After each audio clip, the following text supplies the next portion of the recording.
every time we spoke to people and we socialised, and they always said, there's nowhere to eat in Yass, there's no good restaurant, we need a good restaurant. And we kind of gave in at the end and thought, yeah, let's do it.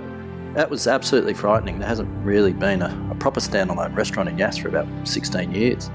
We were incredibly worried that maybe the reason there's no restaurant is because they don't want it. This is the Deep in the Weeds podcast. I'm Anthony Huckstep.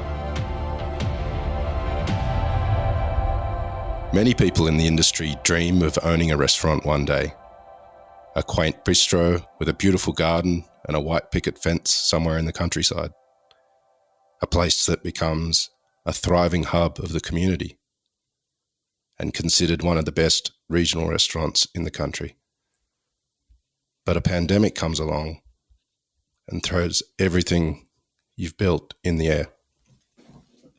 But sometimes such dramatic moments can create a positive change in a new direction. Adam Bantock is the co-owner and chef of Clementine in the regional New South Wales town of Yass. He's also one of my best mates and my stepbrother. Adam, how you going, mate? Good, mate. How are you? I'm good. Haven't seen you for a little while, but a lot's changed since we caught up at Christmas. Yeah. And yes. You were talking about the difficulties in running a regional restaurant at the time over a few beers, and then we had bushfires and a pandemic. So I guess if it was difficult then, it certainly got a little bit more difficult for you. Oh, absolutely. And, you know, none of which you can plan for or even have any sort of contingency. It's just something incredibly foreign and just something you'd never have to think you'd have to deal with in your lifetime. You know, Clementine, is in a really small town. But before you came back to Australia, you were, you won Chef of the Year in Hong Kong at M at the Fringe. And, you worked at M on the Bund up in Shanghai, which, both places have, very dense population and culturally very different. How does a chef in that situation end up in a tiny town in Yass doing a regional restaurant?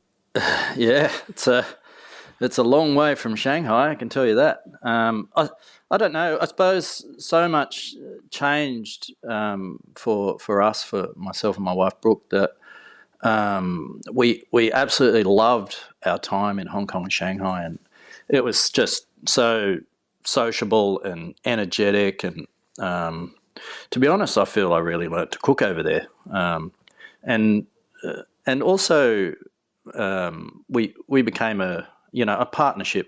We got engaged. We had our first child, and everything that came out of Hong Kong and Shanghai was fabulous. But I suppose 5 years in, we did get a bit of cabin fever. We wanted to get out of the concrete jungle, and we had our second child on the way, Georgie. And I don't know. We had a hankering to get home and get a bit more blue sky and countryside. So we kind of went completely opposite and went out to the open fields of north of Canberra. Yeah, you started working in some Canberra restaurants before settling on Yass as a destination. Why did you choose this region and in the first place? Well, I suppose at the time we were looking for an avenue home from Shanghai, and my mum was living in Southern Highlands at the time in Bowral, and Brooke's parents were living down near Cooma. So we picked Canberra out geographically, to be honest. We'd never really been here or spent too much time in the region.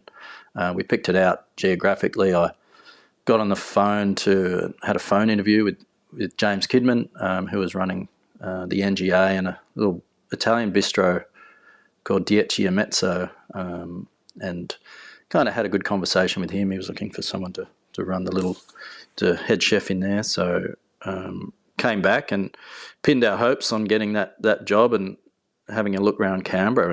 And both events happened. We enjoyed Canberra, and I took up the job, and we quickly moved north of Canberra. I suppose we wanted to move away from suburbs and go semi-rural. So we kind of ended up in Murray Bateman and then further on in Yass.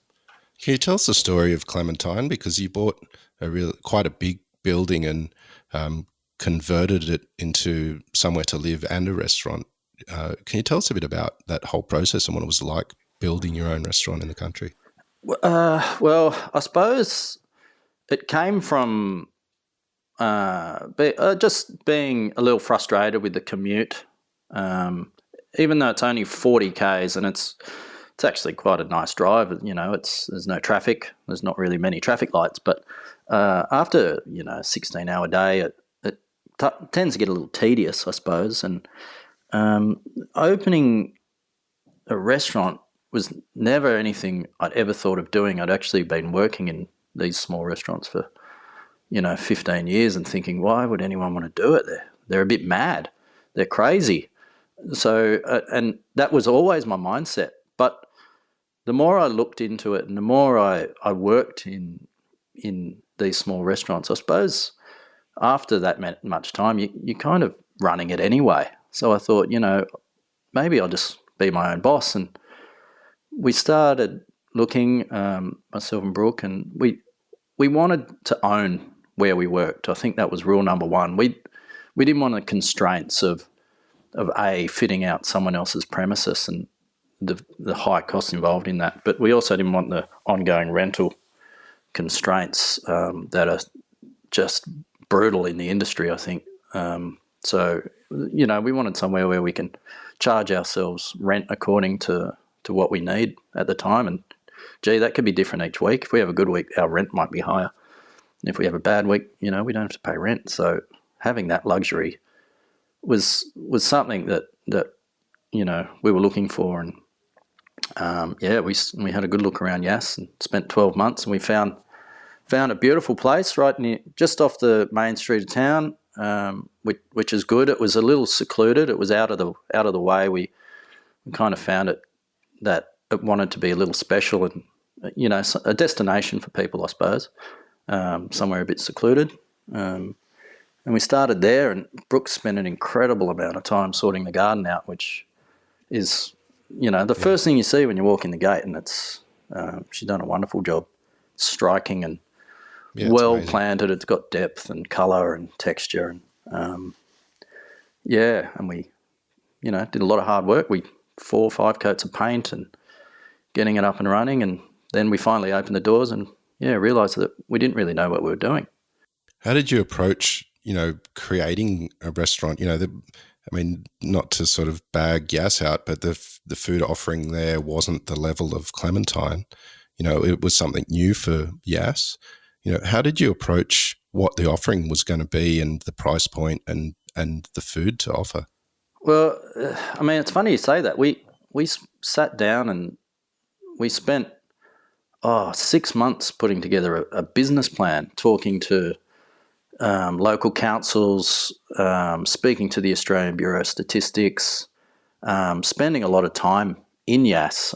We were living in Murray Bateman anyway, but we decided to just start going to Yass a lot just for shopping and kids' schools, things like that. And we were spending a lot of time here in Yass, and we put a very thorough business plan together, and we realised that it's a great place. The average income's pretty good. The community's close, and I don't know. We just, every time we spoke to people and we socialised, and they always said, "There's nowhere to eat in Yass. There's no good restaurant. We need a good restaurant." And we kind of gave in at the end and thought, "Yeah, let's do it." And that was absolutely frightening. There hasn't really been a proper standalone restaurant in Yass for about 16 years before we opened. So we were incredibly worried that maybe the reason there's no restaurant is because it's they don't want it. So it was incredibly frightening. But we always said if we could put a good product together, it doesn't matter where you are. If your product's good, people will come. And that was our motive. How would you describe Yass to people? What sort of town is it? And beyond that, like, how did you create the sort of food? Can you talk about the food and the offering that you're doing that, suits the residents of that town? Yeah, I mean, yeah, Yass has got a lot to offer. I think we love the community here and the people, and over the last 5 years, we got to know as many as we possibly can, and the fact that it is so close to Canberra, and it's on the Sydney to Melbourne road, so we get a lot of people stopping for the night or a weekend. People, day trippers from Canberra.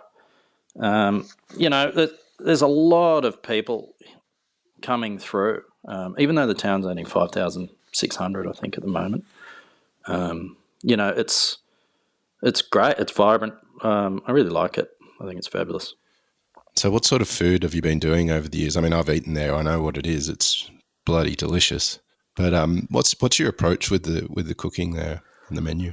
Well, I mean, the approach was always keeping it fresh. So I'd change the menu every week. We're only trading Thursday to Sunday, so I wanted something new every week, because I just didn't really see the point of having food left over at the end of the week and recycling it 4 days later after we finished on Sunday service. So we decided to go with a small menu, changing weekly, and that worked real well because we kind of learnt that I don't know what other restaurants are like in the cities and stuff, but our regulars were coming, fortnightly, 2 or 3 weeks. Some regulars we'd see 2 or 3 times in the same weekend. So we kind of knew that we couldn't be a bit complacent with the food offering, and we wanted it changing. We wanted it incredibly seasonal, and using as many local people as we could as far as suppliers go. So local lamb and pork and eggs and anything available. There's great produce coming out of Leeton and Griffith, so we're using all of that. And the offering, I don't know, it always had to be approachable from a price point.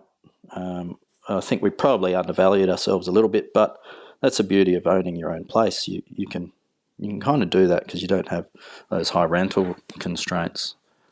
So we kind of priced ourselves, well, according to the pubs and the clubs here, and we also wanted to be generous in our offering, and offering sourdough, free sourdough to everyone that comes in was good.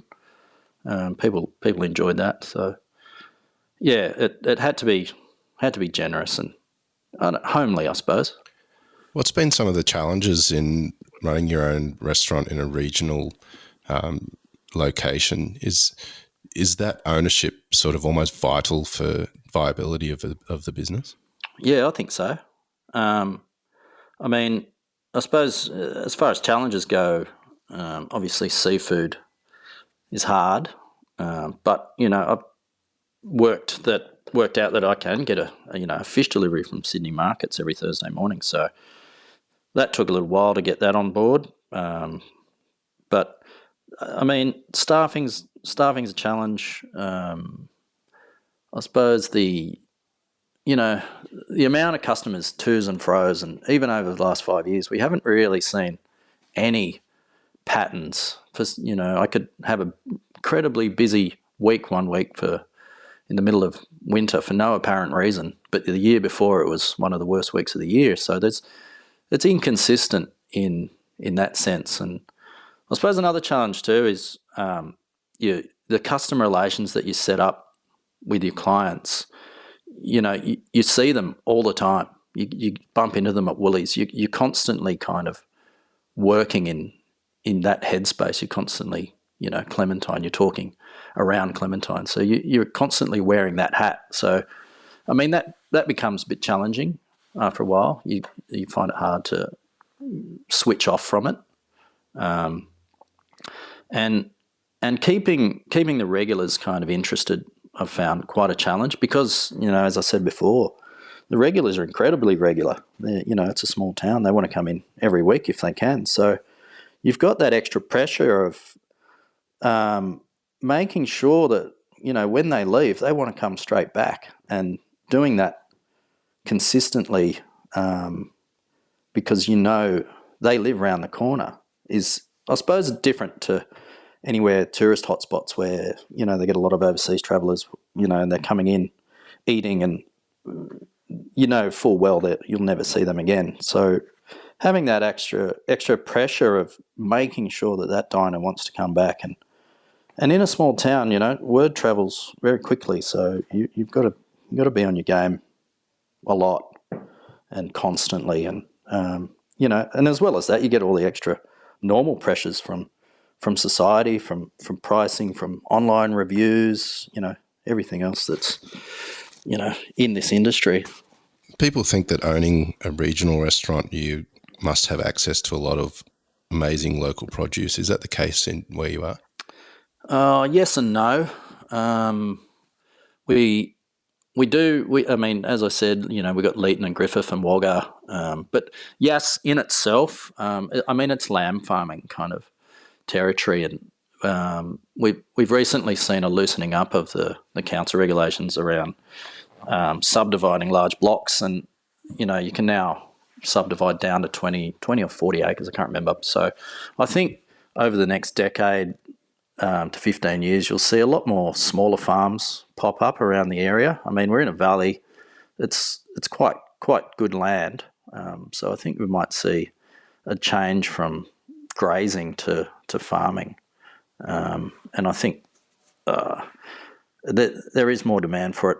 I think as people, after this pandemic, maybe seeking a tree change and get out of the cities, and there is a bit of a worry about that. So hopefully we'll see a lot more small kind of artisan producers out this way. But I mean, having access to Canberra and get regular deliveries from the South Coast and out west, it's not bad. You've worked all over the world in restaurants, and you've even worked with me in kitchens as well. I've never asked you actually what that's like, what that was like working with me in kitchen. I'm probably scared of the answer, given you're a hatted chef and all that. But what's been some of the highlights over your career and sort of pivotal moments for you as a cook? Oh wow, I'm not really sure.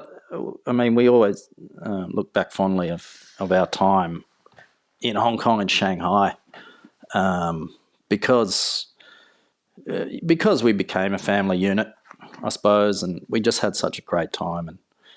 And I suppose the other one is opening Clementine. It was a real family effort, and Brooke's parents, Warwick and Barbara, who are also co-owners in the business, Brooke and Barbara did all the designing and the creating of the look of it, the feel of it. Warwick was here every day painting, and we worked incredibly hard together. So I just think that's our greatest achievement. And I suppose not knowing really what we were doing, but having the faith that it would be good, kind of got us through it. But that's been our greatest achievement, I think. So as I alluded to a bit earlier, we shared a beer around Christmas, and you sort of talked about the challenges involved, and you sort of getting a bit older like me and not wanting to stand in front of the pans forever. And then we had the bushfires and the pandemic. What's been the impact on the restaurant and what you're doing? Well, moving into a takeaway product, we found difficult. We decided straight away that we weren't going to try and deliver the exact same product that you get when you sit down and dine here. We just didn't think it was practical or really cost effective. We kind of started moving into saying, all right, let's just feed the community. I think as people were locked down, that's what they wanted. They wanted some variety, and they wanted a meal to take home that was kind of different and not like a restaurant, but as good as you could get. So we even started doing Asian food, which we've never done. We just wanted to feed people and keep ourselves amused and challenged, and keeping creative. And we kind of morphed into doing quite a lot more bread and pastries and sweets, and it really started overtaking the kind of things we would normally do as a restaurant. And the time at home with my wife and my family, we I don't know, we just enjoyed it so much, which is kind of weird, I suppose. I mean, the lockdown here was, obviously hard, but we've got a big block and a big yard and a kind of a big town. So we were out every day running around the river because there was no one there, and we spent some time in the garden planting a veggie patch, and I suppose it dawned on us that we had committed and made that sacrifice for working so much through the weekend, Thursday through to Sunday. Our time as a family unit really, really struggled. We lacked it completely, and the realisation kind of came that we need to make some changes.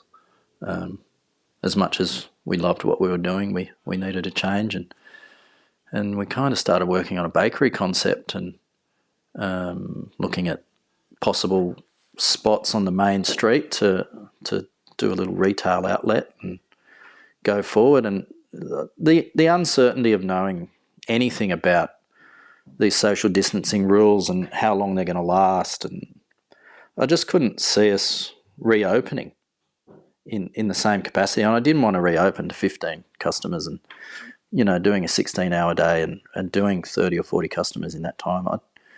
I just it's unfair on everyone. So yeah, we kind of started moving into something else. And I've always loved pastry and sourdough. I'm kind of obsessed by it. So Well, you do a pretty good sourdough. You've offloaded a few of them to me over the years. yeah, I mean, good. That's a challenge. Like sourdoughs, I find very very challenging. It's volatile. It's geez, I really like it. And I bought myself a dough sheeter, and I'm learning how to make croissants, and that's great. It's a challenge that I was really looking for. And so you found a site on the main street, and it's going to be called Clementine Bakery. Can you tell us a bit about that and what's going to happen with Clementine the restaurant? Well, we're kind of opening a shop front. We're not baking there. It's a beautiful old building. It was built in 1877. It's called Oddfellows Hall, and we've taken the south bottom shop front. It's got a beautiful big plate glass window, and it's a lovely big space. And it's quite funny. We've looked back at the history of the building, and its first occupant in 1877, was a bakery. So it's kind of interesting that it's come around again 100 and nearly 50 years later. So we're doing it a bit of justice. We've spent the last 4 weeks stripping it and putting in some cabinetry, and it's being painted today, which is great. And hopefully in the next 3 weeks we'll be up and running. We're baking at Clementine, the restaurant, at the moment, and we're going to fill the shop every morning. And I think very quickly we're going to outgrow the Clementine space, and we're actually moving to clean up the restaurant and the house and the unit and put it on the market, and see if anyone out there wants to have a tree change and get out of the city and come and run a small, beautiful restaurant which is ready to go in a lovely little town. Well, and you've won multiple hats and awards, and it's recognised as one of the best regional restaurants. What's that decision been like to let go of it? Look, it's been hard, I suppose. We thought about it long and hard, and we never myself and Brooke like a change. We like, we can't sit still. So we only actually ever had a 5-year plan for it. When at the very beginning we set up Clementine, and we said, all right, let's do this for 5 years, and then we'll reassess. And it's 5 years this year, and I suppose the pandemic made our decision for us that it was time for a change. Running it for another 5 years and losing that time with our kids was was going to be too hard. I think I don't want to see them off to uni in 5 years' time and have missed out on it. So yeah, but there's great demand in Yass. There's been some mixed feelings, I suppose, with our announcement that we weren't reopening, and there's still very good opportunity for a restaurant here. But yeah, not from us. We're going full steam ahead with the bakery. Well, the site is pretty extraordinary, the Clementine restaurant, with that big, lovely lawn at the front that looks to the church across the road with a white picket fence. It's almost like a dream restaurant, you know. And it's all set up as it's like sitting in Tuscany. It's fabulous. Well, that's something that we hope to do again sometime soon as well. Mate, so how are you feeling at the moment? So it sounds like that this has come at the right time for you. You know, I know we spoke about you wanting to step away from the pans a little bit, and it was a bit sort of, you're getting a bit old for that. But you're going to have early mornings as a baker, though. Yeah, I'm okay with that. This new kind of way we're setting it up, and you know, you're not baking 16 hours a day. I mean, that's the difference. Getting away from the mornings, the lunches, and the nights. It's just getting harder as you get older, and so the early mornings are okay because by midday you're kind of done. You know, the shop's full. We've got staff down at the shop selling all the product, so kind of by midday it's all over, and you've got that time. You've got those evenings, the afternoons, to see your kids play sport. Do get some life maintenance done. things that you struggle with doing those days where you kind of seem to get in the kitchen on a Thursday morning and don't leave till Sunday afternoon. And in winter it's dark early, so you kind of lose your weekends. So I'm okay with it. It's good. It's less pressure and anxiety around deadlines. With service, your deadlines are midday. Your deadlines are 6 p.m. every day, and not having the anxiety around that is incredibly healthy, I think. You know, you mentioned a bit earlier that you and Brooke like change, and you certainly do. You guys have lived sort of in all sorts of places and taken on all sorts of challenges. What is this little period of time? How's it affected you guys as a family unit, and how's it affected you moving forward? Well, I've grown a mullet, and Brooke doesn't like that. So that's... Have you been playing your banjo? I was going to ask you about the banjo. Are you still playing? Yes, I'm kind of teaching myself bluegrass banjo. It's incredibly difficult. But I'm actually having more time. I've had it for 4.5 years, and I barely kind of touched it up until the start of coronavirus. So it's actually been really good. Having half an hour to sit down. You're becoming and a real country bumpkin. Yes. It's nice. Yeah. Look, we're happy for a change. We spent so much time with our kids in the last 4 months that we kind of just realised that's what should be done as a normal family unit, and that's been a change for us as well. And you know what it's like with kids. You blink and you miss it, and we don't want another 6 years, 7 years of that. I want to enjoy it. And do something a little bit low risk.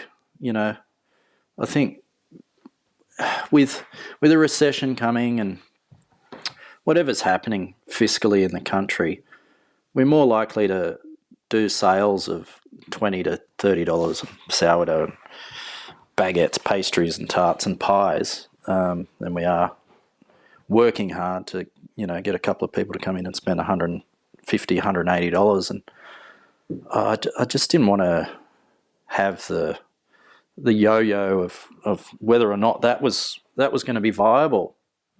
So I think a cheaper product is a lot less risk. There's no other real bakeries on the main street, so it kind of everything just made sense for us.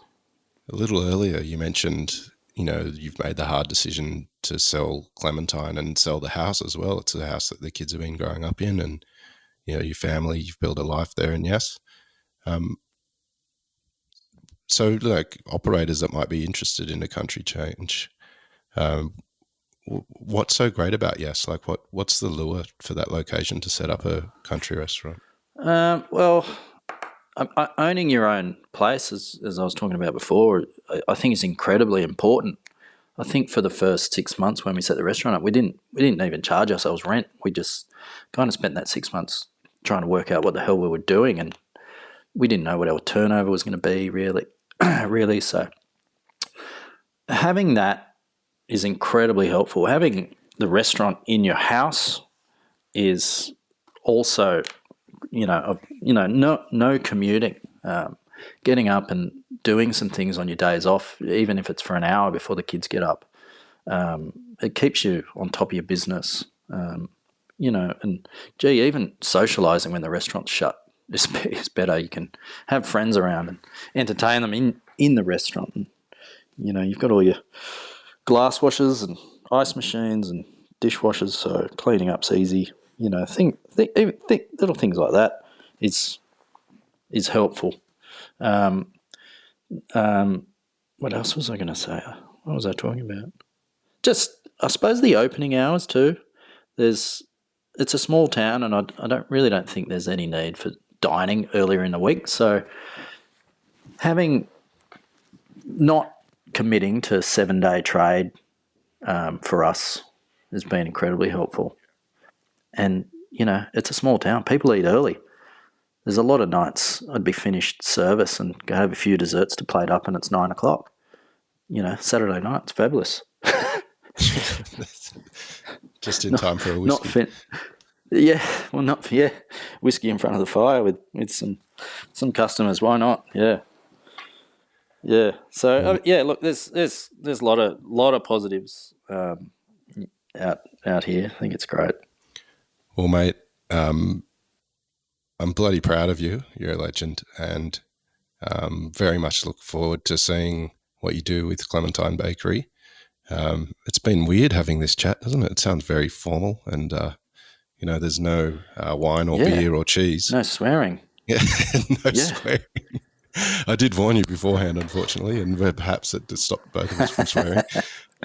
Mate, look forward to seeing you again soon, and love to the family.